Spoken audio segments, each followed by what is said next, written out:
Hi guys, welcome back to my channel. Today we'll be using Inkscape to create a shadow for any type of cutout that you might need that you want that white outline. Not even white, you can change it to any color once you upload it to Design Space. Now let's just go ahead and start. You're on Inkscape, you're going to go ahead and file. We go to document properties. We're just going to go ahead and set up our page size. That's the first thing I like to do. So we're just going to go ahead and select the 8.5 by 11. And then where it says general, display units, let's change it to inches. And then that's it. That's all you need to do here. And we go to the right hand side and close it. Now let's go back to file. Let's go to import.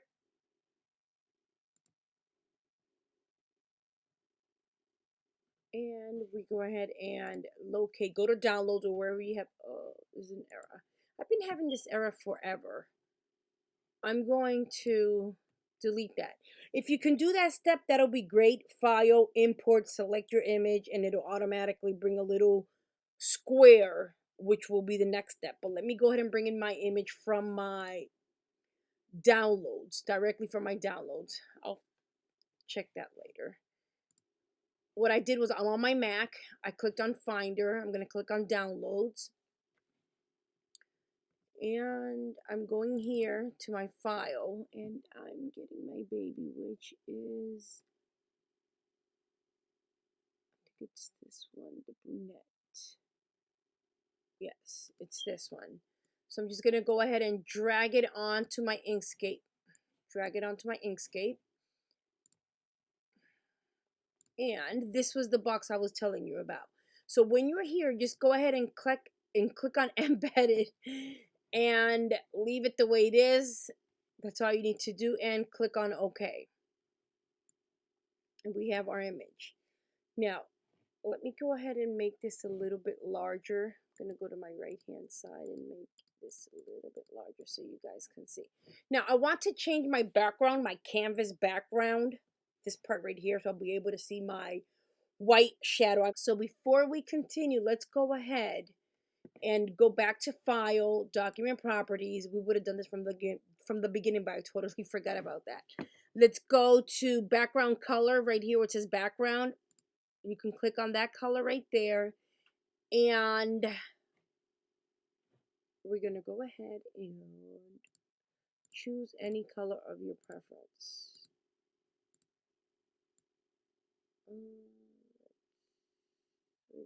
We can do that one, whatever color you prefer, it doesn't matter. Just I want you guys to see this color.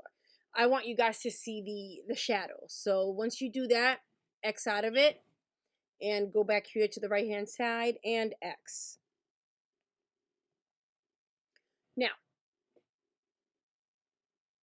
let's go ahead and I'm going to duplicate this image just in case I mess it up. So what I did was I went to edit and duplicate, and it's right here. Let's just set it aside just in case we mess this one up. Okay, let's go ahead. Let's go to Path, Trace Bitmap. Where is it? Right here. And then put this square right next to it. Drag it. Okay. Now, with the right here, which is brightness threshold, I like to put my numbers in 996 because that's the one that always works for me. Once you do that, you click Update. I'm sorry, guys. Oh, wait, it should be. Okay, yeah, I had it. And then what's going on? Okay, let's do single. I'm sorry. Click on the image, single scan. You put your threshold. This remains the same down here. Let's go click on update so you can see it right here, your shadow.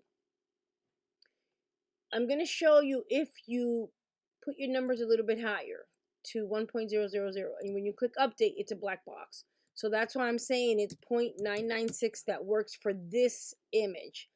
Any other image, it might be less. You just go up and down until you find your shadow.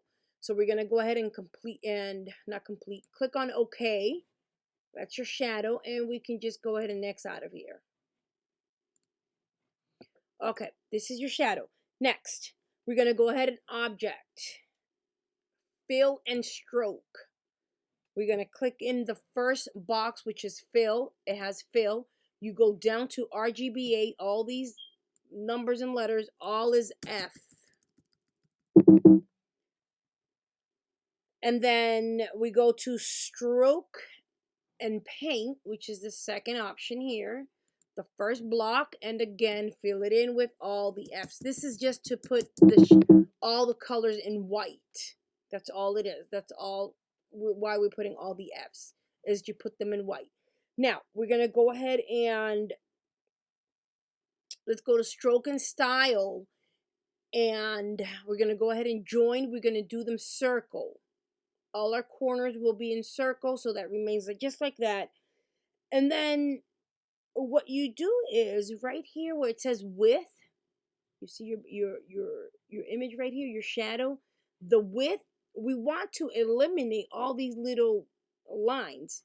That's why I created the shadow, because my machine goes crazy trying to cut all these little pieces. Let me see if I can put it a little bit larger. Right here, my machine right here, it goes crazy. So that's why I decided just to go ahead and add that border. The width, it's whatever you prefer. You can do that one, and you can do that one. I think I'm going to do this one, the 0.103. Okay, once you do that, your image, your colored image is right in the back of this one. Let me show you. It's right there. So you can just put it back where it was if you want. Nothing much to it, right? Okay, now we're going to go ahead and, oh, what happened? I scrolled. Okay, once you do that, let's go ahead and click on layer, and we're going to select move selection to layer. Once this little box come up, we're going to go ahead, layer 1, we're going to click on move, and it should move it to the back.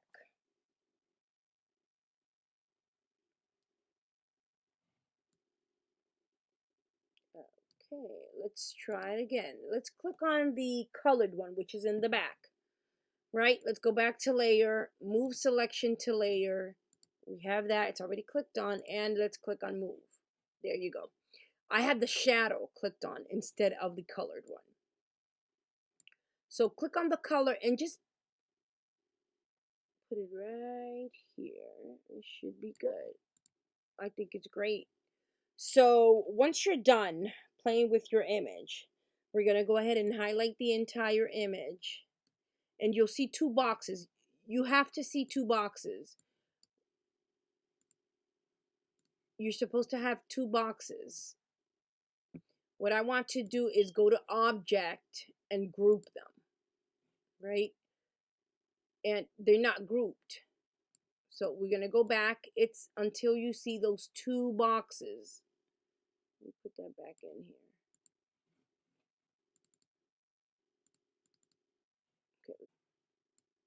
Okay, there you go. I'm sorry, guys. It's a little bit difficult. Anyways, let's go back to object and group. Okay, both images are grouped.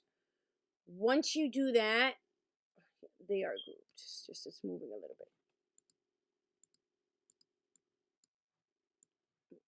I don't know what's wrong with this part right here. I'll just delete it. Okay. So once you do that, we're going to go ahead and go to File, go to Export PNG image, I'm sorry. And then go to, when you're on the page, right here. Wait, it's below this one. I'm sorry. I just deleted that part. That box, I'm sorry. Go click on Page. And then the resolution will remain 300.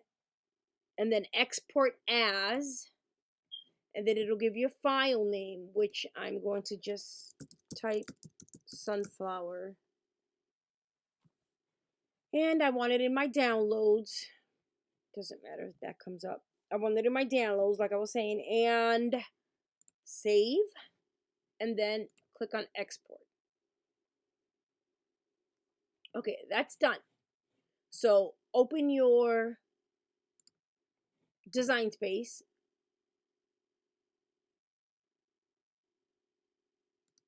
Go to upload. We're going to go upload image. I'm just going to click on my finder. Remember, you can do this either or. You can hit browse and it'll take you to your downloads, or you can click on your finder, whichever you prefer, and just drag it. So I'm just going to go ahead to my downloads right here. And I did sunflower.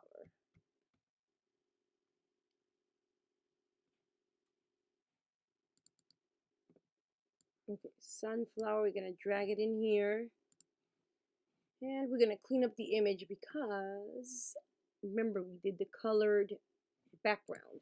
So let's go ahead and click on complex, continue, get the wand, click on here, and zoom in, see if your image is fine. Click on continue, and I'm gonna leave it just like this because I already have the image. But what you do is you can, your image name, put some tags on here, and we're gonna save it as a print and cut. You can save it as a print and cut, or you can save it as a cut image.